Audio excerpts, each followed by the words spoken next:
আগে কথা দিতে হবে, মিছিলে হাঁটবে তো।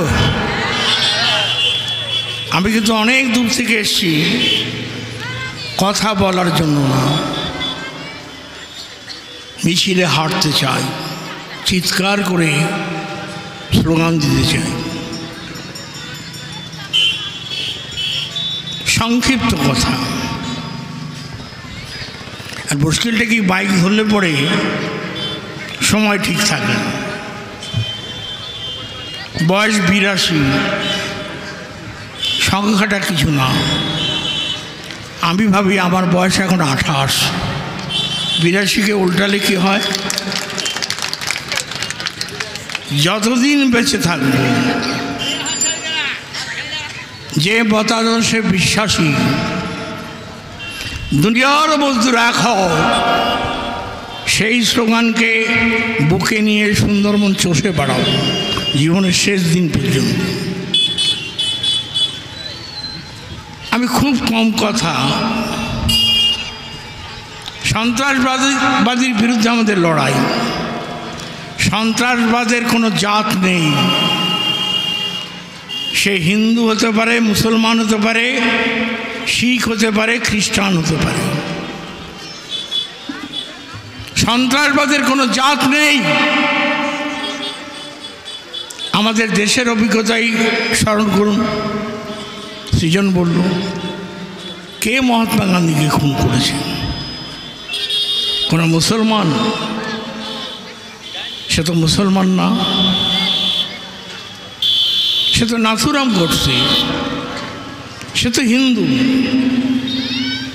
মহাত্মা গান্ধীকে খুন করেছে আরএসএস, বিজেপি, হিন্দু, কোনো মুসলমান না।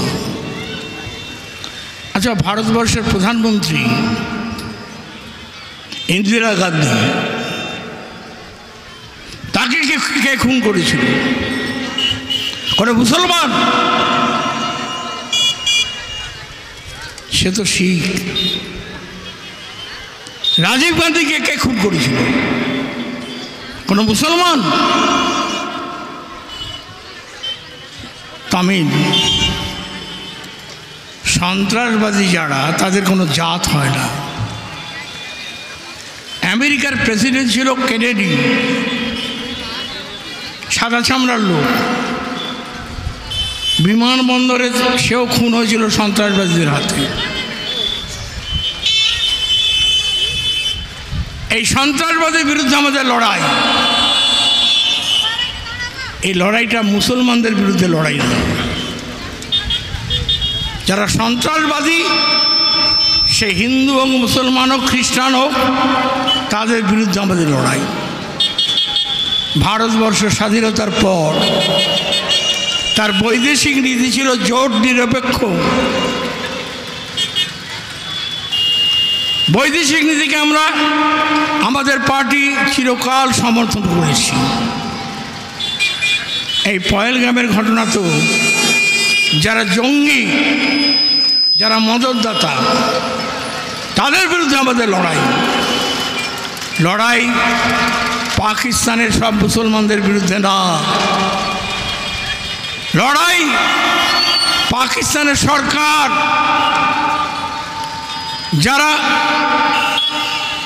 জঙ্গিদের মদত দিয়েছে, তাদের বিরুদ্ধে লড়াই। এই পহেলগামের ঘটনা আমি অনেকবার যাই। একবার আমাদের পশ্চিমবাংলার হাজার হাজার তীর্থযাত্রী অমরনাথে যায়, তখন আমি সরকারি মন্ত্রী।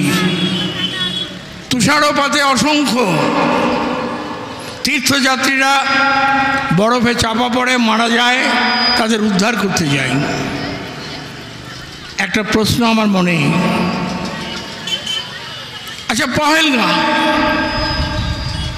এই আপনাদের মতো এখানে একটা সুন্দর আলোয় ঝলমলের একটা শহরের মতো, 40 কিলোমিটার দূরে পাকিস্তান সীমান্ত।